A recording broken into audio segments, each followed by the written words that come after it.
ये कहानी है उम्मीदों की, जहां हर एहसास सच्चा होता है। कुछ बातें कभी कहीं नहीं जाती, वो दिल में ही रह जाती है और धीरे धीरे आदत बन जाती है।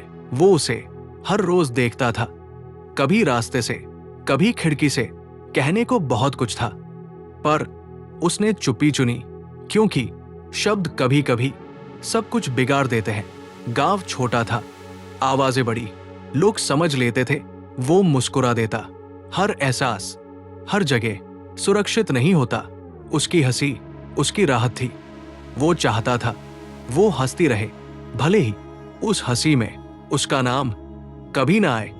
फिर वक्त बदला, खबरें आई, शादी तय हुई, घर में रौनक, दिल में खामोशी। शादी के दिन वो दूर खड़ा था, ना सवाल ना जवाब, बस एक दुआ, तू ठीक रहे।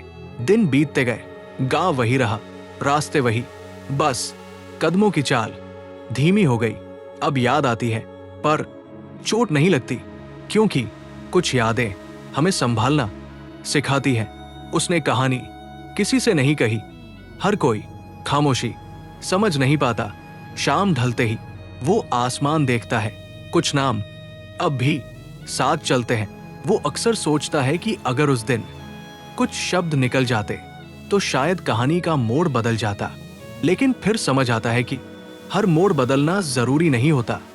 कुछ मोड़ हमें वही रहने देते हैं जो हम सच में हैं, और शायद यही उनका सबसे बड़ा मतलब होता है।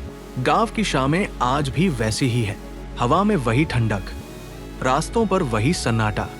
फर्क बस इतना है कि अब वो आवाज नहीं सुनाई देती जो कभी दिल को हल्का कर देती थी। जब कोई आदत बन जाए तो उसकी कमी लंबे समय तक साथ रहती है।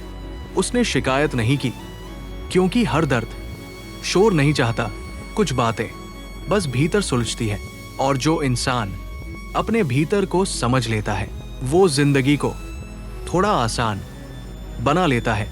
आज पीछे देखकर उसे अफसोस कम, समझ ज्यादा मिलती है, क्योंकि जो कहा नहीं गया वही सबसे ज्यादा रहा। अगर आपके दिल में भी कोई ऐसा नाम है, तो क्या उसे कहना जरूरी है या समझ लेना काफी है? अगर कहानी दिल को छू गई हो तो उम्मीदों से जुड़े रहिए, क्योंकि यहां कहानियां नहीं, एहसास मिलते हैं।